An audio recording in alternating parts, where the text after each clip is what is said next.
नमस्कार दोस्तों, YouTube के ट्रूथ एकेडमी में आपका बहुत बहुत स्वागत है। यूपी पेट जितने भी क्वेश्चन हैं यूपी ट्रिपल एससी में पिछले वर्ष पूछे गए हैं, आइए हम उन पर नज़र डालते हैं। पहला क्वेश्चन क्या है कि वस्तु एवं सेवा कर जीएसटी को कितने घटकों में विभाजित किया गया है। ऑप्शन है 1, 2, 3, 4। तो इसका जो राइट आंसर हो जाएगा वो होगा ऑप्शन डी 4।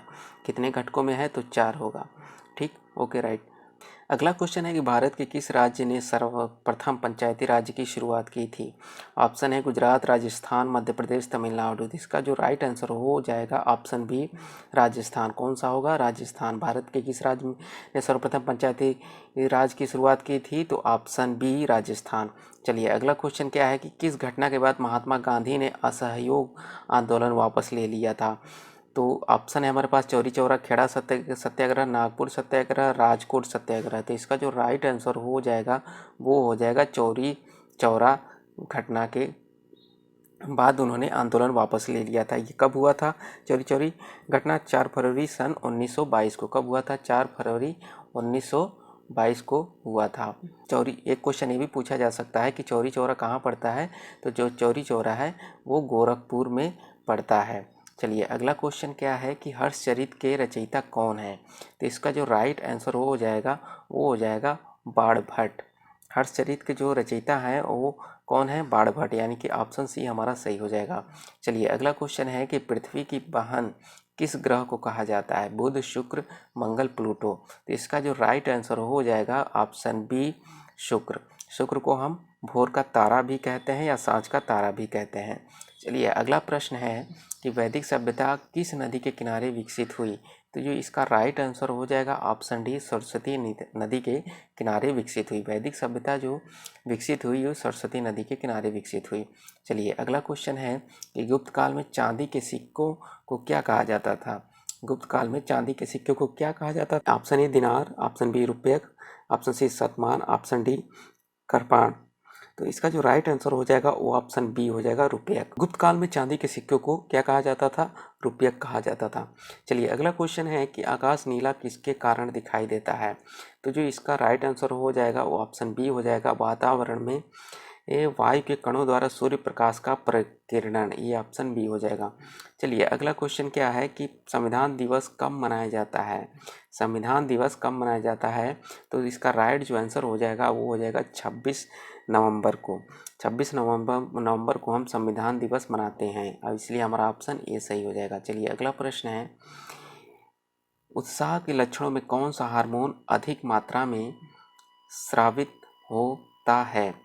उत्साह के लक्षणों में कौन सा हार्मोन अधिक मात्रा में स्रावित होता है। तो इसका जो राइट आंसर हो जाएगा option C adrenaline. Adrenaline option C हमारा बिल्कुल राइट हो जाएगा। चलिए अगला प्रश्न है कि नीली क्रांति किससे संबंधित है। कृषि से, नील उत्पादन से, जूट उत्पादन से, मत्स्य उत्पादन से। तो ये नीली क्रांति जो संबंधित है वो मत्स्य उत्पादन से है, इसलिए हमारा ऑप्शन डी बिल्कुल सही हो जाएगा। नीली क्रांति किससे संबंधित है? तो मत्स्य उत्पादन से संबंधित है। चलिए अगला प्रश्न है एलपीजी में कौन सी गैस होती है। तो इसका राइट जो आंसर हो जाएगा वो हो जाएगा ऑप्शन बी प्रोपेन और बुटेन।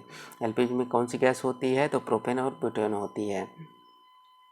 अगला प्रश्न है कि सिंधु घाटी सभ्यता मुख्य विशेषता क्या थी। पक्की ईंटों से बनी इमारत, प्रथम असली मेहरबा, पूजा स्थल, कला और वास्तुकला। तो इसका जो राइट आंसर हो जाएगा वो हो जाएगा पक्की ईंटों से बनी इमारत। ऑप्शन ए हमारा बिल्कुल राइट हो जाएगा। क्या होगा? पक्की ईंटों से बनी इमारत। सिंधु घाटी सभ्यता की मुख्य विशेषता ये थी कि पक्की ईंट उसमें इस्तेमाल किए गए थे। चलिए अगला प्रश्न है कि महात्मा गांधी ने भारतीय राष्ट्रीय कांग्रेस के किस अधिवेशन की अध्यक्षता की थी और कब की थी। तो इसका राइट आंसर हो जाएगा वो हो जाएगा ऑप्शन बी। और कहाँ पे की थी? बेलगांव में। कहाँ की थी? बेलगांव में। 1924 में बेलगांव में कांग्रेस की अध्यक्षता उन्होंने गांधी जी ने की थी। चलिए अगला क्वेश्चन है कि 2024 में ग्रीष्मकालीन ओलंपिक खेलों में मेजबानी कौन देश करेगा। Australia, New Zealand, France, Japan. तो 2024 में जो करेगा वो होगा ऑप्शन सी फ्रांस। मेजबानी जो करेगा वो होगा फ्रांस। चलिए अगला प्रश्न है कि मुगल काल में पुलिस बल के मुखिया को क्या कहा जाता था। ऑप्शन है दरोगा, फौजदार, सूबेदार, कोतवाल। तो जो इसका राइट आंसर हो जाएगा वो हो जाएगा ऑप्शन डी कोतवाल। मुगल काल में पुलिस बल के मुखिया को क्या कहा जाता था? कोतवाल कहा जाता था। ये इसका राइट आंसर हो जाएगा। अगला प्रश्न है वास्को डी गामा किस वर्ष कालीकट में उतरा। तो इसका जो राइट आंसर हो जाएगा वो ऑप्शन डी हो जाएगा 1498 में। वास्को डी गामा भारत कब आया था? तो 1498 में भारत आया था, 20 मई सन 1498 में आया था। चलिए अगला प्रश्न है, चलिए अगला क्वेश्चन है कि इनमें से किस लड़ाई में अंग्रेजों ने बंगाल के नवाब सिराजुद्दौला को हराया था? तो इसका जो राइट आंसर हो जाएगा वो होगा ऑप्शन बी 1757 प्लासी की लड़ाई में। ये ऑप्शन बी इसका राइट आंसर हो जाएगा। चलिए अगला प्रश्न है कि टीपू सुल्तान कहाँ का शासक था? तो इसका जो राइट आंसर हो जाएगा ऑप्शन सी हो जाएगा मैसूर। टीपू सुल्तान जो था वो मैसूर का शासक था। चलिए अगला प्रश्न क्या कहता है कि अगला प्रश्न ये है कि भारत में के किस गवर्नर जनरल ने स्थानीय स्वशासन का पिता कहा गया है? भारत में किस गवर्नर जनरल को स्थानीय स्वशासन का पिता कहा गया है? तो इसका जो राइट आंसर हो जाएगा ऑप्शन डी लॉर्ड रिपन को। किसको कहा गया है? लॉर्ड रिपन को स्थानीय स्वशासन का पिता कहा गया है। चलिए अगला प्रश्न है, बंगाल का विभाजन किस ब्रिटिश वायसराय द्वारा किया गया था? ऑप्शन है मिंटो, कर्जन, चेम्सफोर्ड, इरविन। ये जो इसका राइट आंसर हो जाएगा वो हो जाएगा, जिसका राइट आंसर होगा वो होगा ऑप्शन बी लॉर्ड कर्जन।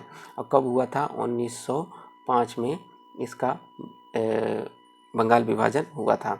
चलिए अगला प्रश्न है, 1917 में चंपारण में सत्याग्रह किस राज्य में प्रारंभ किया गया था? तो इसका जो राइट आंसर हो जाएगा वो होगा ऑप्शन बी बिहार में। 1917 में चंपारण सत्याग्रह किस राज्य से प्रारंभ किया गया था? तो बिहार राज्य से प्रारंभ किया गया था। चलिए अगला प्रश्न है, चौरी चौरा घटना कब हुई थी? तो मैंने पहले बताया था कि चौरी चौरा घटना जो हुई थी इस ऑप्शन में नहीं है, लेकिन जो चौरी चौरा घटना हुई थी वो 4 फरवरी को हुई थी। कब हुई थी? 4 फरवरी को हुई थी चौरी चौरा घटना। कब हुई थी? 4 फरवरी सन 1922 को हुई थी। चलिए अगला प्रश्न है कि कनौज से पूर्व हर्षवर्धन कहाँ का शासक था? कनौज से पूर्व हर्षवर्धन कहाँ का शासक था? तो इसका जो राइट आंसर हो जाएगा ऑप्शन डी थानेश्वर का। अगला प्रश्न और अंतिम प्रश्न है कि अशोक के प्रधान शिलालेखों में सबसे बड़ा शिलालेख है?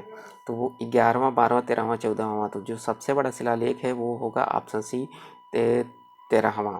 कौन सा होगा? 13वां। आई होप दोस्तों वीडियो पसंद आए तो वीडियो को लाइक ज़रूर कीजिए।